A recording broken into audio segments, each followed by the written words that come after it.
Avez-vous déjà ressenti ce léger vertige en réalisant que votre 30e anniversaire approche à grands pas? Cette sensation mêlée d'excitation et d'appréhension face à une nouvelle décennie qui s'ouvre devant vous?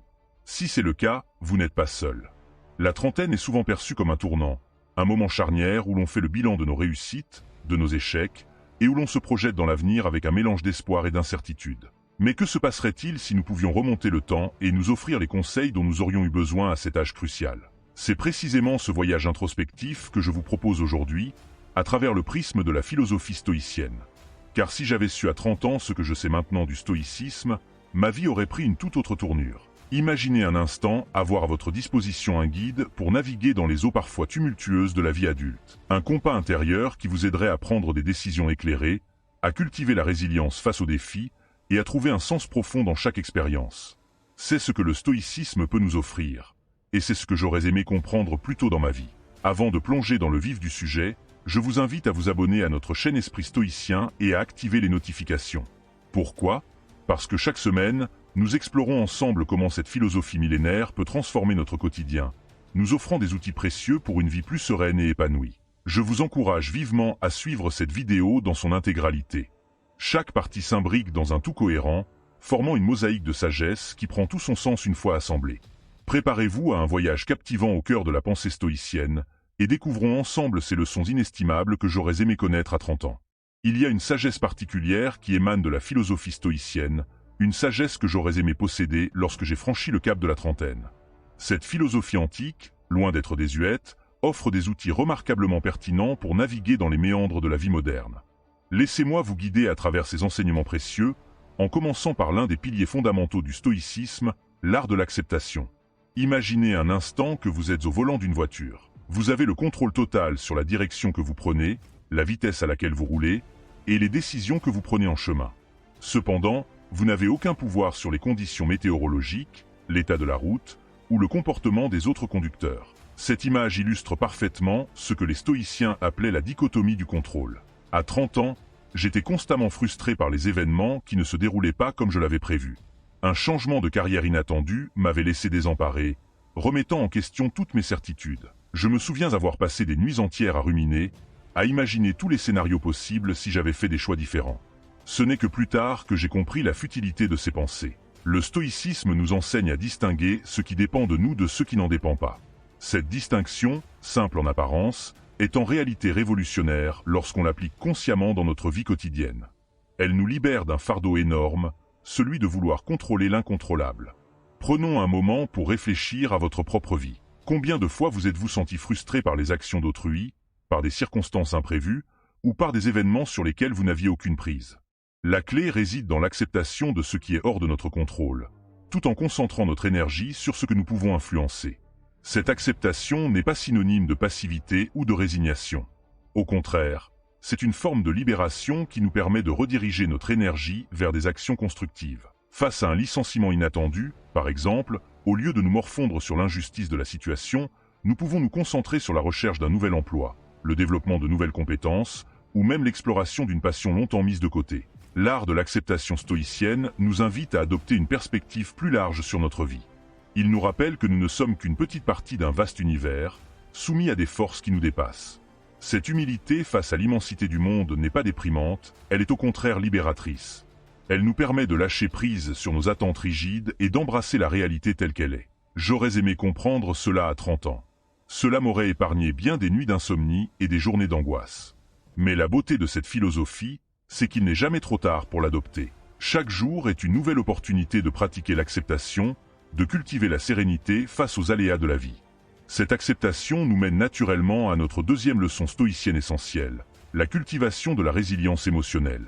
Si l'acceptation concerne notre rapport au monde extérieur, la résilience émotionnelle, elle, touche à notre monde intérieur. La résilience émotionnelle, dans la perspective stoïcienne, n'est pas une qualité innée, mais une compétence que l'on peut développer. Elle repose sur ce que les stoïciens appelaient la discipline des jugements. Cette discipline consiste à prendre conscience de nos réactions émotionnelles et à comprendre qu'elles sont le résultat de nos jugements sur les situations, plutôt que des situations elles-mêmes. Épictète, l'un des grands penseurs stoïciens, disait « Ce ne sont pas les choses qui nous troublent, mais l'opinion que nous nous en faisons ». Cette phrase, si simple en apparence, contient une profonde sagesse. Elle nous rappelle que nos émotions ne sont pas directement causées par les événements extérieurs, mais par notre interprétation de ces événements. Pour illustrer ce concept, pensons à l'histoire inspirante de Nelson Mandela. Emprisonné pendant 27 ans, il aurait pu facilement sombrer dans l'amertume et le ressentiment. Au lieu de cela, il a choisi de voir son emprisonnement comme une opportunité de croissance personnelle et de préparation pour son futur rôle de leader. Ce n'est pas la situation qui a défini son expérience, mais la manière dont il a choisi de l'interpréter. Cette capacité à choisir notre réponse face aux événements est au cœur de la résilience émotionnelle stoïcienne. Elle nous donne un pouvoir immense, celui de ne pas être à la merci de nos circonstances. Bien sûr, cela ne signifie pas que nous ne ressentirons jamais d'émotions négatives. L'objectif n'est pas de devenir insensible, mais plutôt de développer une relation plus équilibrée avec nos émotions.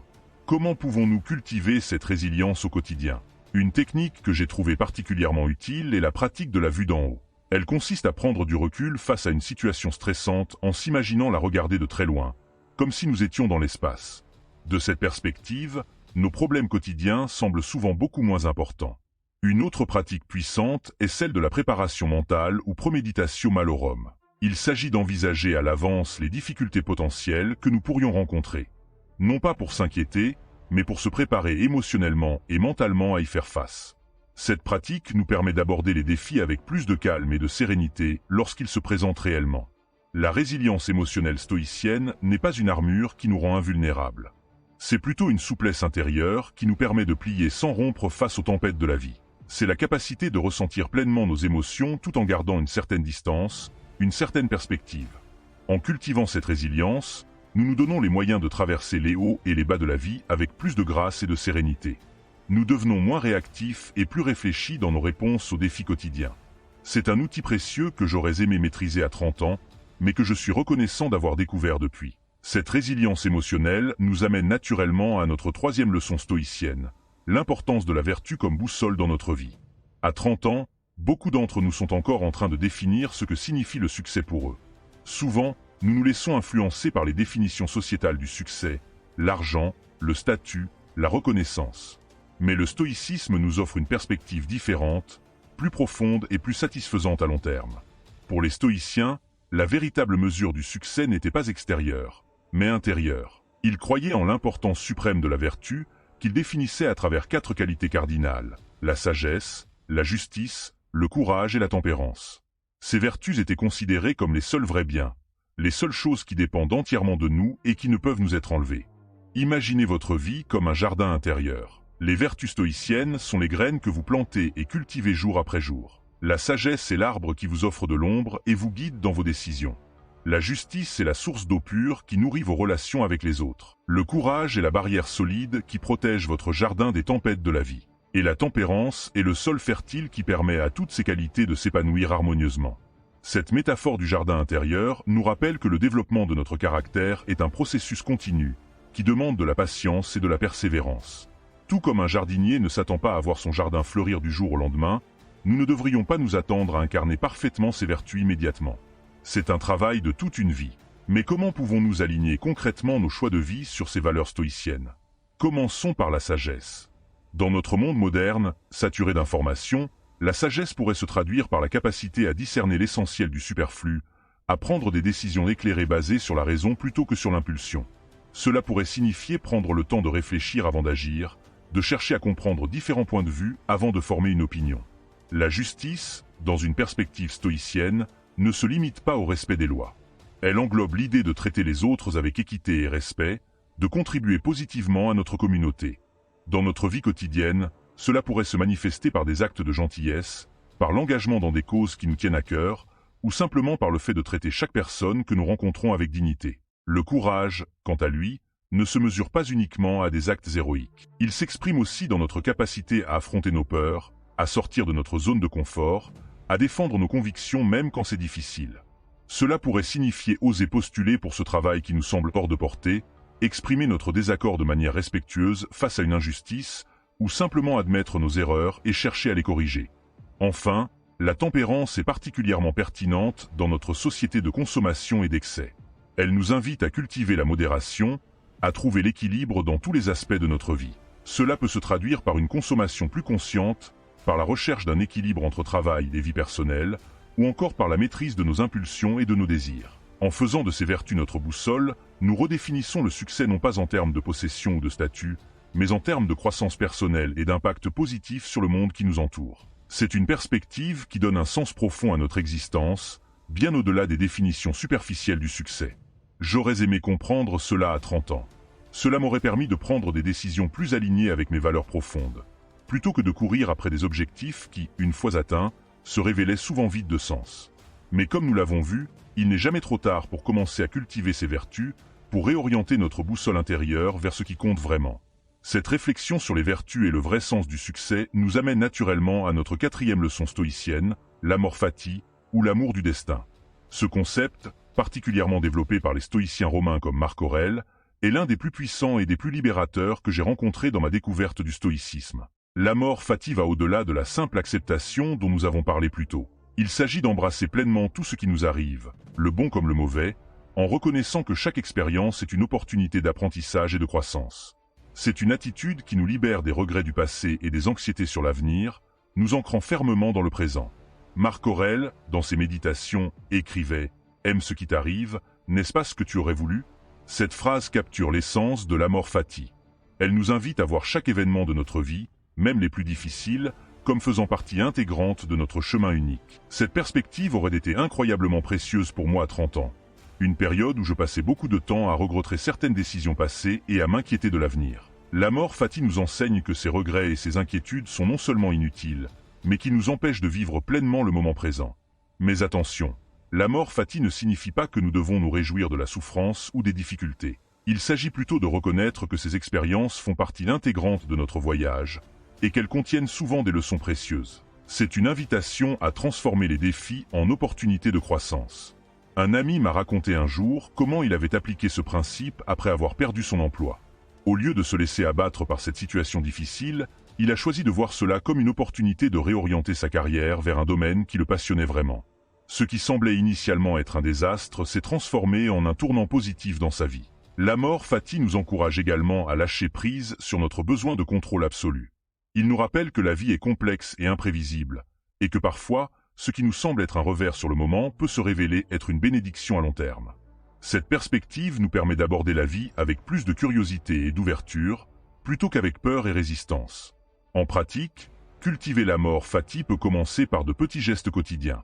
Lorsque nous rencontrons un obstacle ou une difficulté, au lieu de nous plaindre ou de nous décourager, nous pouvons nous demander « Quelle opportunité se cache derrière ce défi ? Que puis-je apprendre de cette situation ?» Cette simple réorientation de notre pensée peut avoir un impact profond sur notre bien-être et notre résilience. L'amor fati nous invite aussi à célébrer notre parcours unique, avec toutes ses imperfections et ses détours. Il nous rappelle que chaque expérience, chaque erreur, chaque succès a contribué à façonner qui nous sommes aujourd'hui. C'est une invitation à la gratitude, non seulement pour les moments heureux, mais aussi pour les difficultés qui nous ont fait grandir. Cette attitude d'amour du destin nous libère du fardeau des et si. Combien de fois nous sommes-nous torturés en imaginant comment les choses auraient pu être différentes si nous avions fait d'autres choix? L'amor fati nous rappelle que le chemin que nous avons parcouru est exactement celui que nous devions parcourir pour devenir qui nous sommes aujourd'hui. En adoptant cette perspective, nous nous ouvrons à une forme de sérénité profonde. Nous cessons de lutter contre la réalité et commençons à danser avec elle. Cela ne signifie pas que nous devenons passifs ou que nous renonçons à nos objectifs. Au contraire, l'amor fati nous donne l'énergie et la clarté nécessaires pour poursuivre nos aspirations avec détermination, tout en restant ouverts aux détours et aux surprises que la vie peut nous réserver. Cette attitude d'amour du destin nous conduit naturellement à notre 5e leçon stoïcienne, la pratique de la gratitude. Les stoïciens considéraient la gratitude comme une vertu essentielle, un antidote puissant contre l'insatisfaction et le mécontentement chronique qui peuvent si facilement s'installer dans nos vies. La gratitude, dans la perspective stoïcienne, va bien au-delà du simple fait de dire merci de temps en temps. C'est une pratique quotidienne, une manière de voir le monde qui transforme notre expérience de la vie. Elle nous invite à reconnaître et à apprécier tout ce que nous avons, plutôt que de nous concentrer sur ce qui nous manque. Sénèque, l'un des grands penseurs stoïciens, écrivait « Il est de la nature humaine de mépriser ce qu'on a toujours eu à sa disposition ». Cette observation perspicace reste tout aussi pertinente aujourd'hui. Dans notre société de consommation, nous sommes constamment poussés à désirer plus, à nous comparer aux autres, à nous concentrer sur ce que nous n'avons pas plutôt que sur ce que nous avons déjà. La pratique de la gratitude stoïcienne nous invite à inverser cette tendance. Elle nous encourage à prendre conscience de toutes les choses que nous tenons pour acquises. Notre santé, nos relations, nos capacités, même les choses les plus simples comme l'air que nous respirons ou l'eau que nous buvons. Un exercice puissant que j'aurais aimé connaître à 30 ans est la pratique de la privation négative. Cela consiste à imaginer, pendant un moment, que nous avons perdu quelque chose ou quelqu'un que nous chérissons. Puis, nous nous rappelons que ce n'est qu'une imagination, et nous ressentons une profonde gratitude pour avoir encore cette chose ou cette personne dans notre vie. Cet exercice peut sembler un peu sombre au début, mais il est incroyablement efficace pour raviver notre appréciation de ce que nous avons. Une autre pratique simple mais puissante est de tenir un journal de gratitude. Chaque jour, prenez quelques minutes pour noter 3 choses pour lesquelles vous êtes reconnaissant. Cela peut être des choses importantes comme une promotion au travail, ou des choses apparemment insignifiantes comme un bon café le matin ou un sourire d'un étranger dans la rue. L'important est de cultiver l'habitude de remarquer et d'apprécier les aspects positifs de notre vie. La gratitude a le pouvoir de transformer notre perspective sur la vie. Elle nous aide à voir l'abondance là où nous ne voyions auparavant que le manque. Elle nous rappelle que, malgré les difficultés et les défis, il y a toujours des raisons d'être reconnaissant. Cette pratique de la gratitude nous amène naturellement à notre 6e leçon stoïcienne, le détachement bienveillant.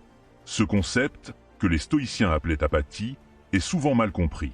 Il ne s'agit pas d'indifférence ou d'insensibilité, mais plutôt d'une forme de liberté intérieure qui nous permet de nous engager pleinement dans la vie sans être esclaves de nos désirs ou de nos peurs. Le détachement bienveillant peut être comparé à l'attitude d'un observateur attentif et compatissant.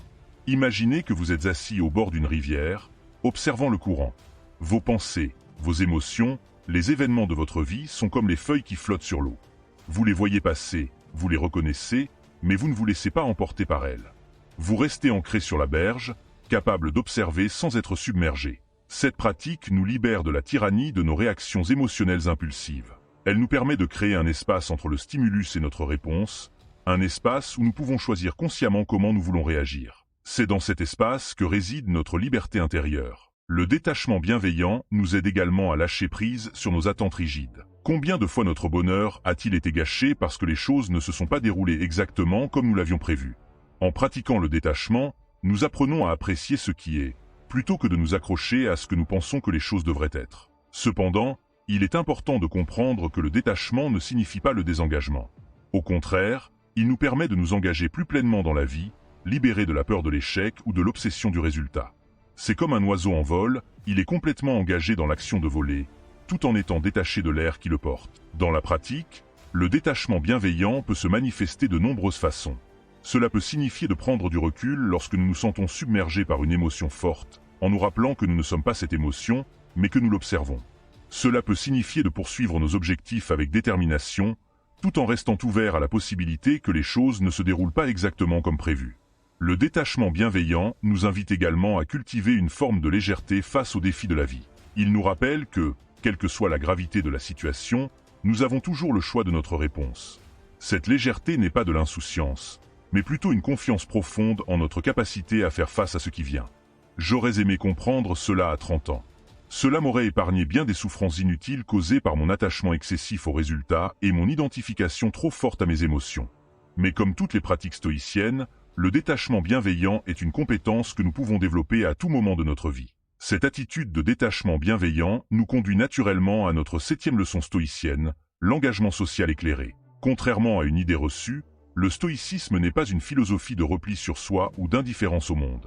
Au contraire, les stoïciens croyaient fermement en l'importance de l'engagement dans la société, guidés par un sens profond de la responsabilité et de l'interconnexion.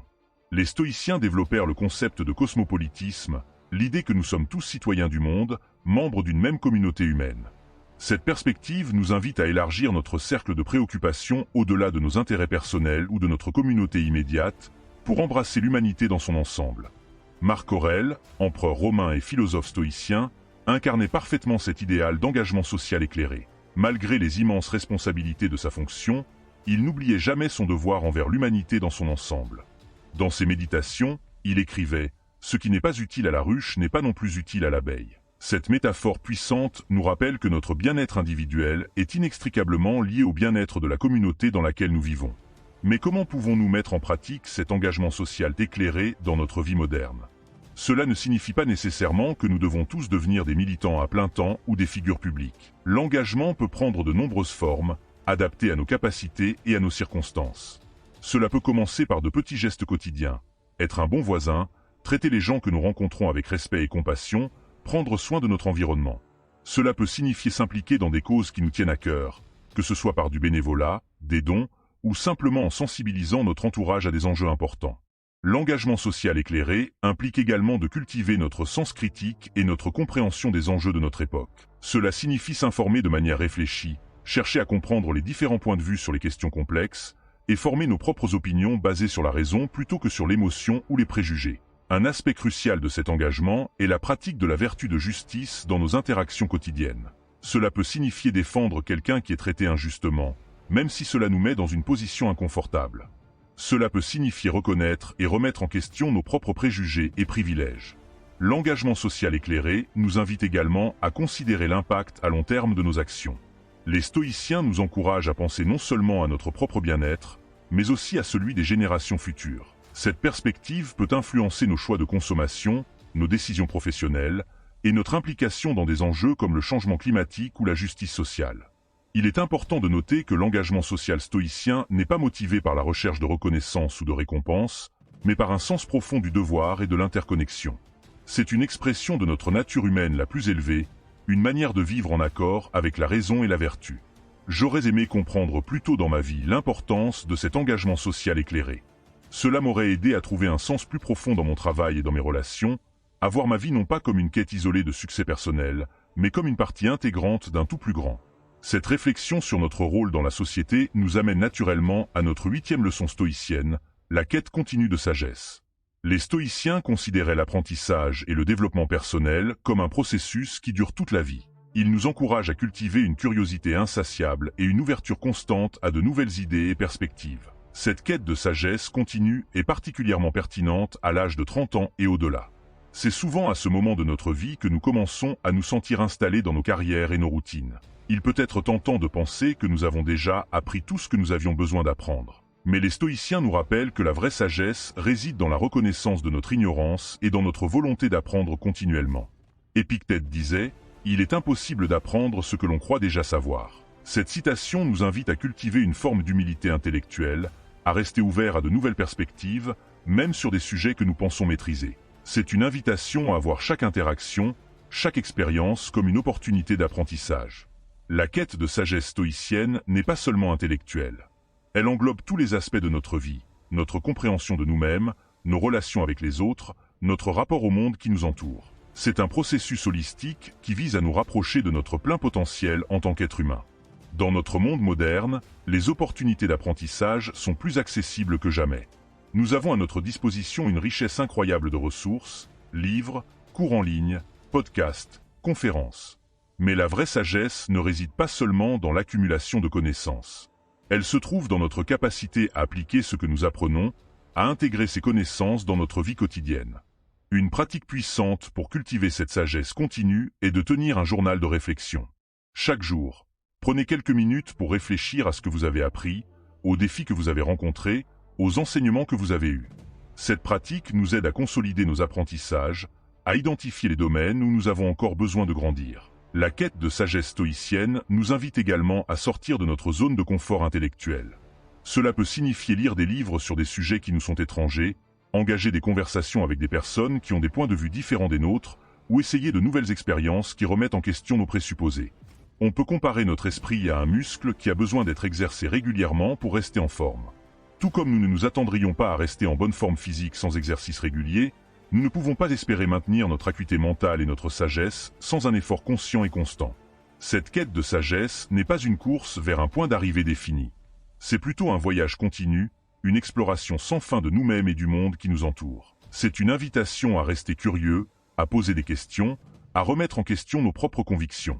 J'aurais aimé comprendre à 30 ans que l'apprentissage ne s'arrête pas avec la fin de nos études formelles. Cela m'aurait encouragé à continuer à développer de nouvelles compétences, à explorer de nouveaux domaines d'intérêt, à rester intellectuellement vif et engagé. Mais comme toutes les leçons stoïciennes, il n'est jamais trop tard pour commencer cette pratique. La quête continue de sagesse nous conduit naturellement à notre 9e et dernière leçon stoïcienne, vivre en accord avec la nature. Ce concept, central dans la philosophie stoïcienne, peut sembler un peu abstrait ou dépassé à première vue. Mais lorsqu'on l'examine de plus près, on réalise à quel point il est pertinent et puissant dans notre monde moderne. Vivre en accord avec la nature, pour les stoïciens, ne signifiait pas nécessairement retourner à un mode de vie primitif.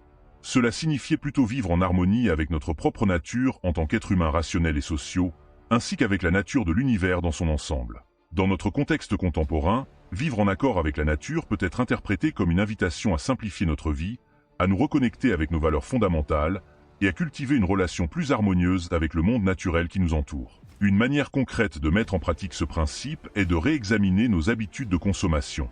Dans notre société de surconsommation, il est facile de tomber dans le piège de l'accumulation sans fin de biens matériels. Le stoïcisme nous invite à nous demander « De quoi avons-nous vraiment besoin pour vivre une vie épanouie ? Qu'est-ce qui est vraiment essentiel ?» Je me souviens d'une période de ma vie où j'étais constamment à la recherche du dernier gadget à la mode, de la voiture la plus récente, des vêtements les plus tendances. J'étais convaincu que ces possessions m'apporteraient le bonheur et la satisfaction que je recherchais. Ce n'est que plus tard que j'ai réalisé que cette quête sans fin de biens matériels ne faisait que me distraire de ce qui était vraiment important. Inspiré par les principes stoïciens, j'ai commencé à simplifier ma vie. J'ai fait le tri dans mes possessions, ne gardant que ce qui avait vraiment de la valeur pour moi. J'ai commencé à réfléchir plus attentivement à mes achats, me demandant si chaque nouvel objet allait vraiment contribuer à mon bien-être à long terme. Ce processus de simplification a été incroyablement libérateur. J'ai découvert que moins j'avais de possessions, plus j'avais d'espace mental et émotionnel pour les choses qui comptaient vraiment, mes relations, mes passions, mon développement personnel. Vivre en accord avec la nature implique également de cultiver une relation plus consciente avec notre environnement naturel. Dans notre monde de plus en plus urbanisé et technologique, il est facile de perdre de vue notre connexion avec la nature. Pourtant, cette connexion est essentielle à notre bien-être physique et mental. Cela peut se traduire par des gestes simples comme passer plus de temps à l'extérieur, que ce soit pour une promenade dans un parc ou une randonnée en forêt. Cela peut signifier adopter des pratiques plus durables dans notre vie quotidienne, en réduisant notre impact environnemental. C'est une invitation à nous reconnecter avec les rythmes naturels de la vie, le cycle des saisons, l'alternance du jour et de la nuit. Vivre en accord avec la nature, c'est aussi reconnaître et accepter notre propre mortalité. Les stoïciens nous encouragent à contempler régulièrement notre finitude, non pas pour nous déprimer, mais pour nous rappeler la préciosité de chaque moment. Cette conscience de notre mortalité peut nous aider à prioriser ce qui est vraiment important dans nos vies, à vivre avec plus d'intention et de présence. Enfin, vivre en accord avec la nature implique de cultiver notre nature sociale. Les stoïciens nous rappellent que nous sommes fondamentalement des êtres sociaux, faits pour vivre en communauté. Dans notre monde moderne où l'individualisme est souvent exalté, ce rappel est particulièrement précieux. Il nous invite à investir dans nos relations, à contribuer à notre communauté, à cultiver un sens d'appartenance à quelque chose de plus grand que nous-mêmes. J'aurais aimé comprendre tout cela à 30 ans. Cela m'aurait aidé à éviter bien des pièges de la société de consommation, à cultiver des relations plus profondes et plus authentiques, à vivre d'une manière plus alignée avec mes valeurs fondamentales. Mais comme toutes les leçons stoïciennes, il n'est jamais trop tard pour commencer à vivre en accord avec la nature. En conclusion, ces 9 leçons stoïciennes, l'art de l'acceptation, la résilience émotionnelle, la vertu comme boussole, l'amor fati, la pratique de la gratitude, le détachement bienveillant, l'engagement social éclairé, la quête continue de sagesse, et vivre en accord avec la nature, forment un ensemble cohérent de principes qui peuvent profondément transformer notre vie. Les enseignements stoïciens que nous venons d'explorer offrent une boussole précieuse pour naviguer dans les complexités de la vie moderne, nous invitant à cultiver sagesse, résilience et vertu. Leur application dans notre quotidien peut prendre de nombreuses formes.